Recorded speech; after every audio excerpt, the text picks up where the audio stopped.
태초의 지구 마이너스 46억 년 전부터 27억 년 전까지 지구의 탄생 46억 년 전 우리의 태양계가 형성되던 시기로 돌아가 봅시다. 당시 태양 주변에는 먼지와 가스로 이루어진 거대한 원반이 있었습니다. 이 원반 속에서 작은 입자들이 충돌하고 합쳐지면서 점점 큰 덩어리를 만들어갔죠. 이 과정을 부착 어크레이션이라고 부릅니다. 작은 먼지 입자들이 정전기력으로 달라붙고 이것이 점점 커지면서 중력이 생기기 시작합니다. 중력이 생기면 더 많은 물질을 끌어당길 수 있게 되고 이는 눈덩이 효과처럼 기하급수적으로 커지게 됩니다. 이렇게 형성된 초기 지구는 지금의 지구와는 완전히 달랐습니다. 끊임없는 충돌로 인해 표면은 마그마의 바다였고 온도는 수천 도에 달했습니다. 이 시기를 마그마 오션, 매그마 오션 시대라고 부릅니다. 특히 중요한 사건이 하나 있었는데 그것은 바로 대충돌 자이언트 임팩트입니다. 약 45억 년 전 화성 크기만한 천체가 원시 지구와 충돌했습니다. 이 충돌로 인해 튀어나간 파편들이 모여 달을 만들었죠. 이 사건은 지구의 자전축을 기울어지게 했고 이것이 지금 우리가 경험하는 사계절의 근본 원인이 되었습니다. 물의 행성으로의 변화 대충돌 이후 지구는 천천히 식기 시작했습니다. 수백만 년이 지나면서 표면의 마그마가 굳어 원시 지각을 형성했고 대기 중에 수증기가 응결되어 비로 내리기 시작했습니다.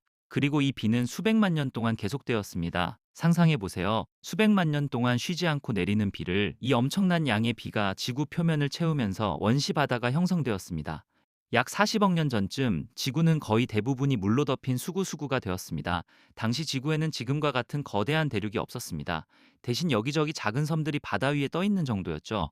이 물은 어디서 왔을까요? 이것은 오랫동안 과학자들을 괴롭혀온 질문입니다. 현재 가장 유력한 가설은 두 가지입니다. 첫째, 지구를 형성한 물질 자체에 물이 포함되어 있었다는 것입니다. 특히 C타입 소행성이라고 불리는 탄소가 풍부한 소행성들은 많은 양의 물을 포함하고 있습니다. 둘째, 해성과 소행성의 충돌로 물이 전달되었다는 것입니다. 후기 대폭격기 레이트 헤비 범바먼트라고 불리는 시기에 수많은 천체들이 지구와 충돌했고 이들이 물을 가져왔다는 것이죠. 최근 연구에 따르면 지구의 물은 아마도 두 가지 방식 모두를 통해 공급되었을 것으로 보입니다. 최초의 생명물이 있는 곳에 생명이 있다는 말이 있죠. 실제로 지구에서도 물이 안정적으로 존재하게 되자 곧 생명이 탄생했습니다. 최초의 생명이 언제 어떻게 탄생했는지는 여전히 미스터리입니다. 하지만 우리는 몇 가지 단서를 가지고 있습니다. 그린란드에서 발견된 38억 년 전의 암석에서는 생명체의 흔적으로 보이는 탄소 동위원소의 특이한 비율이 발견되었습니다. 호주에서는 35억 년 전에 스트로마톨라이트 화석이 발견되었죠. 스트로마톨라이트는 남세균 시아노박테리아 이 만든 퇴적 구조물입니다. 남세균은 광합성을 하는 박테리아로 이산화탄소와 물을 이용해 유기물을 만들고 산소를 방출합니다. 하지만 35억 년 전에 이미 복잡한 광합성 생물이 존재했다면 최초의 생명은 그보다 훨씬 이전에 탄생했을 것입니다. 많은 과학자들은 생명이 약 38억에서 40억 년 전 사이에 탄생했을 것으로 추정합니다. 최초의 생명은 아마도 심해 열수구 근처에서 탄생했을 것입니다. 열수구는 마그마의 열로 뜨거워진 물이 분출되는 곳으로 풍부한 화학 에너지와 다양한 무기물을 제공합니다. 이런 환경에서 간단한 유기 분자들이 합성되고 이것들이 점점 복잡해지면서 결국 자기 복제가 가능한 최초의 생명체가 탄생했을 것입니다. 27억 년 전 원시 대륙의 탄생 마그마에서 대륙으로 이제 우리의 핵심 주제인 27억 년 전으로 가봅시다.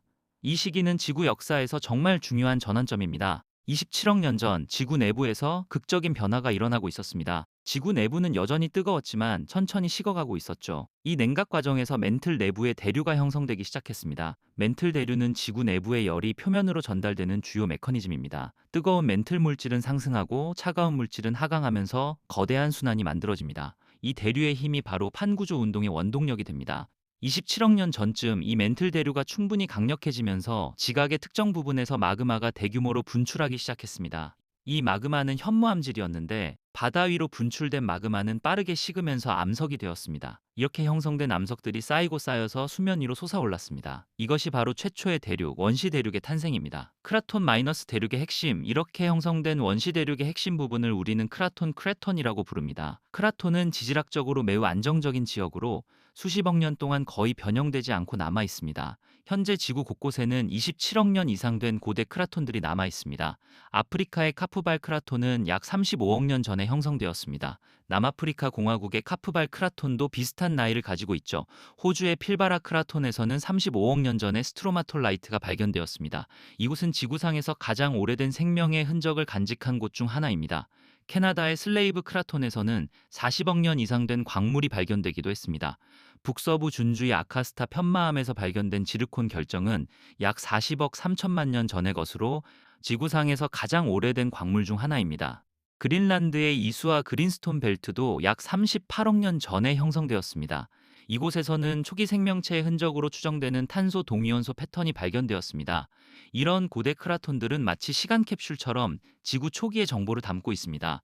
과학자들은 이 크라톤들을 연구함으로써 수십억 년 전 지구의 환경과 생명의 기원에 대한 단서를 찾고 있습니다. 광합성과 산소의 등장 27억 년 전쯤의 지구에서 또 하나 중요한 일이 일어나고 있었습니다. 바로 광합성 생물의 번성입니다. 앞서 언급했듯이 남세균은 이미 수억 년 전부터 존재하고 있었습니다. 하지만 27억 년 전쯤이 되자 이들의 개체수가 폭발적으로 증가하기 시작했습니다. 왜 이 시기에 남세균이 번성했을까요? 여러 가지 이유가 있지만 가장 중요한 것은 바로 원시 대륙의 형성입니다. 대륙이 형성되면서 얕은 해안가가 생겼습니다. 이 얕은 바다는 햇빛이 잘 들고 대륙에서 흘러나온 영양분이 풍부했습니다. 남세균에게는 최적의 서식지였죠. 남세균은 광합성을 하면서 부산물로 산소를 방출했습니다. 처음에는 이 산소가 곧바로 바다나 암석의 철과 반응하여 사라졌습니다. 하지만 점차 산소의 생산량이 소비량을 초과하기 시작했고 드디어 산소가 대기 중에 축적되기 시작했습니다. 이것을 대산소화 사건 Great Oxidation Event GOE라고 부릅니다. 약 24억에서 23억 년 전에 일어난 이 사건은 지구 역사상 가장 극적인 환경 변화 중 하나입니다. 대기 중 산소 농도는 거의 0%에서 몇 %로 급증했습니다. 지금 기준으로는 여전히 매우 낮은 수준이지만 당시로서는 혁명적인 변화였습니다. 이 산소의 등장은 생명의 진화에 엄청난 영향을 미쳤습니다. 산소는 독성이 강한 물질이었기 때문에 많은 혐기성 생물들이 멸종했습니다. 반면 산소를 이용할 수 있는 생물들에게는 새로운 기회가 열렸습니다. 산소 호흡은 혐기성 대사보다 훨씬 효율적이어서 더 많은 에너지를 얻을 수 있었기 때문입니다.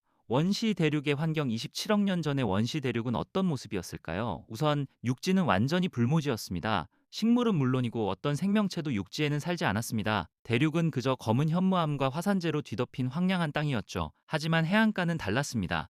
얕은 바다에는 남세균이 만든 스트로마톨라이트가 숲을 이루고 있었습니다. 스트로마톨라이트는 겉보기에는 그저 바위처럼 보이지만 실제로는 수십억 개의 남세균이 모여 만든 거대한 구조물입니다. 남세균은 낮 동안 광합성을 하면서 끈적끈적한 점액질을 분비합니다. 이 점액에 바다의 퇴적물이 달라붙고 밤이 되면 남세균들이 퇴적물 위로 올라와 새로운 층을 만듭니다. 이 과정이 수천 수만 년 반복되면서 층층이 쌓인 구조물이 바로 스트로마톨라이트입니다. 당시 바다는 지금과는 화학 조성이 매우 달랐습니다. 철 이온이 풍부하게 녹아 있어서 남세균이 만든 산소와 반응하여 산화철이 생성되었습니다. 이 산화철이 바다 바닥에 침전되어 만들어진 것이 바로 줄무늬 철광층 밴데드 아이언 포메이션 BIF입니다. 줄무늬 철광층은 붉은색과 검은색의 줄무늬가 교대로 나타나는 독특한 암석입니다. 이것은 산소 생산이 주기적으로 변화했음을 보여줍니다. 아마도 계절에 따라 남세균의 활동이 달라졌기 때문일 것입니다.